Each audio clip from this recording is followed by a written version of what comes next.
Yeah, man. I'm bring a dish one day. Have some Caribbean girls out here that cook, so. Hell yeah. I'll tell her bring a plate for y'all on a Sunday time, you know? Hell yeah. Yeah. Free big brother slammer. 2019 got caught with a jammer. New bitch, she don't got no manners. She know I been drinking, come fuck with the scammers. Tim Allen, how I walk with the hammer. Style Warning New York, another podcast, another great guest, Byron Messia. How you doing, bro? I'm doing great. What type of artists were you listening to growing up when you were like 15, 16? A lot of artists, you know? Yeah, a lot of artists. I mean, Masicka, my friend introduced me to Masicka. It's a dancehall artist back in Jamaica. Yeah, and he used to bring a Bluetooth speaker come to school, like in the farm. Yeah. You know them boat Yeah. or the cars, Yep. Bluetooth speakers. Yeah, you know, and he used to be running a lot of Masicka. So, you know, I just had to take a listen and be like, yo, who this artist is, dog? That was even before like Masicka was like even known. Yeah. You know, like he was a big fan of Masicka. So yeah, I've been living like in the class. Like we had selections of songs, right? So everybody used to pick favorites. So I would say whatever my friends were listening to, I was listening to. So you could say French Montana, Young Thug. You know, like that was like. But on me now, when I growing up with my cousin was a big fan of Nas Yeah. Yeah. and Slick Rick. Fire. So you were listening to like both dancehall, but also like a range of hip hop. Like you had like trap and drill and shit, but also like classic And New York also shit. soca. Yeah. Cause you know, soca is a big thing back home. Like Wailers, we call it Wailers. Is a you know subgenre of soca still. Them a family, my promise. Amen. Swear so we have to live lavish till the day I find it. The one thing I really wanted to get into is Talibans. I know you probably talked about it a lot in the middle of all the press and stuff like that. But the biggest question I had is like, when making songs like that, did you know how big that song could be, or did you just make that song like every other song? Like every other song, bro. Like that's what I've been doing, making songs, making music. You know, like, it was nothing special about it to say, okay, well, we're gonna go this way, we're gonna go this route. You know, like yeah. What's your like kind of creative process like? Does a melody come into your head first, and then? No, once I hear the beat, Okay. I get the melodies and the beat, and then we start to mumble, and then we find the words for it after. You know. Yeah. So when you heard that beat, that like dun, that just came into your head, and that was like, where when was that? No, I will tell you the creating process of that song still. Well, we first got the beat. You know, when you hear them kind of beats, it's more party, rebellious, peaceful songs, you know? Yeah, so, or loving songs.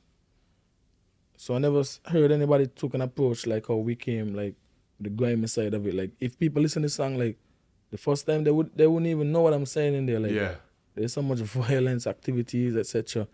that's taking place in the lyrics, you know? Yeah, so That's you're saying aspect like of it. what you think kind of made that really big was that like the beat, the instrumental, it's like more happy, and you wouldn't think that you're talking about shit you're talking about. It's something like that. Yeah. You know? Yeah, it's like singing about candy on a drill beat. Uh-huh. Yeah, you know. Yeah, the opposite of Yeah, that. like King Van singing about candy on a drill beat. Yeah, Just exactly. picture that in your head, like Yeah. what? You know? Yeah, but that juxtaposition is like what people really like, right? Like they like pretty, like beautiful sounds to your ear, Right. but with just like super hard shit spoke on it. Is that like shit you're still doing with your music? Of course. Yeah. Your people are dead, dog. You should have keep in your bed, cause the Talibans, them a make quack. When your music started taking off and you started traveling a lot more, what cities were really showing you the most love when you were going around the world, different places? Every country, every city was showing me, you know, a lot of love. Mm-hmm. I got to big up Guyana, I got to big up Trinidad, and I got to big up Grenada. Those were the first three countries that I traveled to actually do shows. Yeah. And the crowd went, you know. Well, the shows well. there were fire. Mm-hmm. What was like the biggest one, or not even the biggest, just like the best one in terms of crowd energy? Well, I mean, there's never a best to a favorite still, you know. So all of them showed me, you know, equivalently the love and energy that you know I was expecting. It wasn't even expecting, but expected for the song, you know? Yeah. You get that kind of enthusiasm. What about London? I see, like in London, I hear people. Yeah, I writing this mean, shit we crazy. perform. Popcaan, Yep. dancehall artist, brought me up for Wireless. Yeah. It was fire, you know? Like to even see like different ethnicities, you know? Ethnicities. Did you go to etc. any festivals or anything like that growing up? Like, had you seen something that big like Wireless before? Not as big as Wireless, because Wireless is holds a crowd of like, you know, Yeah. a range of who knows thousands of people. But in St. Kitts, I mean, we have shows that holds like 7,000 people. That was big even for me, you know. Like I'm gonna tell you something back home. We flipped the script back home because they had when I first was Island famous. There was this event called Cooler Fete and Inception, and at the age of 18, I made my first appearance on both events. And to be honest with you, the age to even get into the venue was 21 years of age. Oh shit. Yeah. Because you know that's the age of where you can drink, smoke, party, be out late, etc. We changed the game now to even have younger folks like among 18 years of age to even enter the venues. Yeah, that's insane. Yeah, just because, you know. How'd the Popcaan relationship kind of happen? Was he kind of just like come out at Wireless? That relationship came from me being a part of Z-Tech with Prince Swanny, you know. Yeah, like Popcaan and Prince Swanny have a brotherly relationship.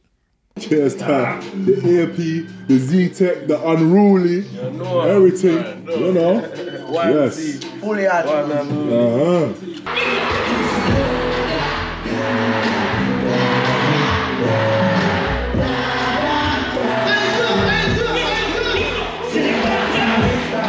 I would love to personally know also how the story with Burna Boy ended up coming about. Was it through Swami or was it just like him reaching out or? You know, that even happened because of Popcaan again, you know, in a sense. But way before, I'll give you a history lesson, before like 20, you could say back in 2019, Burna Boy was listening to Prince Swanny already, you know. Sheesh. Remember Prince Swanny, you know, signed me, etc. So fast forward now in 2023 now, we have the big hit. I've been seeing clips of Burna Boy, you know, up and down. Like he been showing love to the track. You know, you have clips of him singing to the song, etc., vibes into the song.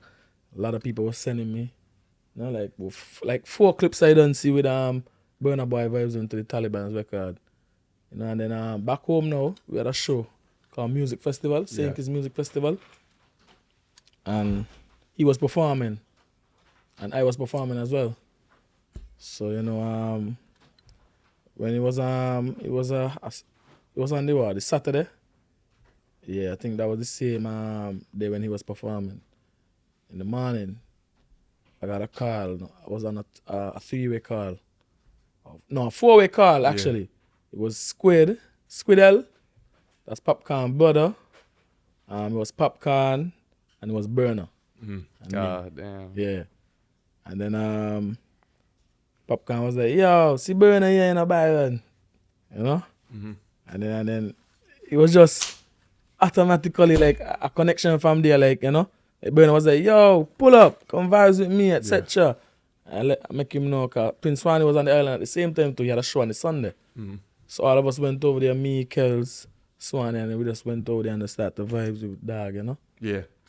Show us a lot of love, like, you know, like he even know us even like way before still. So. I saw the interview when Burna talked about it. He was like the first time that y'all met, it was like it was just love, you know, cause that's what I'm known for. Like I show love to those who show me love. I show respect to those who show me respect, you know. Yeah, there's never bad blood between me and anybody out here for no absolute reason still. But yeah, there's a moment like that still, you know. How'd you like London when you were there? Is that like versus honestly comparing it to New York, which one do you kind of like prefer? London and New York? Yeah. Well, I mean, I like to be all over. I mean, I like to be where I feel comfortable. So in London I feel comfortable. In New York I feel comfortable. in Miami, I feel like it's home. So yeah. Yeah, really. Why Miami? Do you feel like? I don't know. It just give me this Caribbean vibe still. Like it just feel like, you know, we in the islands, but a more upgraded tempo to it still. Mm-hmm. You know? Yeah. Link with the kill of them, sink is the Trinidad, pick up the whole of them. Come on, get it, no idea. I love to ask about jewelry. Yeah, you got facts. a fuck ton of jewelry on too. Is that just like when you like got bread? Is that always something you just wanted to go out and do? No. Don't get it wrong. I mean, growing up, we always dream about, you know, certain stuff. We always dream about the fancy cars, the big house, the jewelry. But now that we are mature and understand fully and is educated, and the jewelry that I'm wearing right now is gold actually. Yeah. See, there's no diamonds, etc. Even though I could afford it, right? Mm-hmm. Yeah. Gold is vibrant. This was the wealth of the first wealth of the world actually. Mm-hmm. You know? This is actually like it's like a legit currency. Like diamonds value just drops second you buy that. Right. You know? Yeah. Mm-hmm. Yeah. So I'm big on gold. You know, cause the value never drops, as you say. Mm-hmm. My favorite pieces you got are definitely the rings. Yeah. This is the Emperor rings still, you know?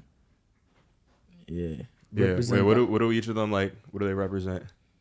Well, I mean, they're they're crowns. Mm-hmm. Okay. Yeah, kings, queens, princesses in the world, you know? Yeah. Yeah, so these are king crowns. Because I'm a king myself, you know?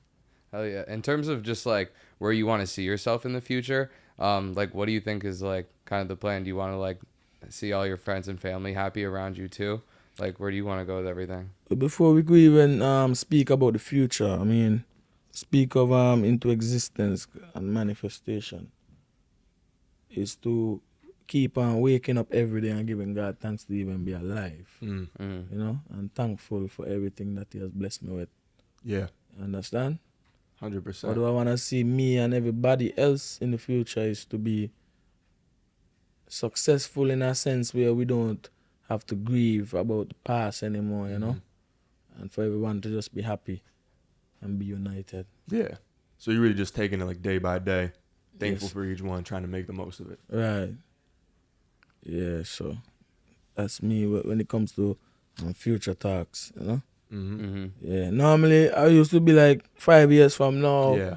I want to be in a big house, want to be successful, leave a legacy, but I mean, like certain situations that I've been watching, you know, in the world, it got me rethinking everything. Like, Father God, just allow me to be alive or to wake up tomorrow morning, you know. Yeah. Was there anything particular you could speak about that like really made you shift your mindset in that way? Bro, I'm gonna be silent. Yeah, but I feel you, bro. no, it's just certain like, let's look around, bro. You know, Mm-hmm. so much hate and so much wars that are taking place, you know, like,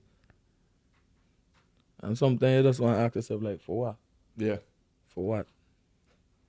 You know? Nah, in fact, I feel you, bro. Like I'm grateful as fuck to be just doing what we're doing. You know what I mean? All this Yeah, shit going on in bro, the world. like- You get to make music. We get to sit here and do a podcast. Yeah, Blessed. you know.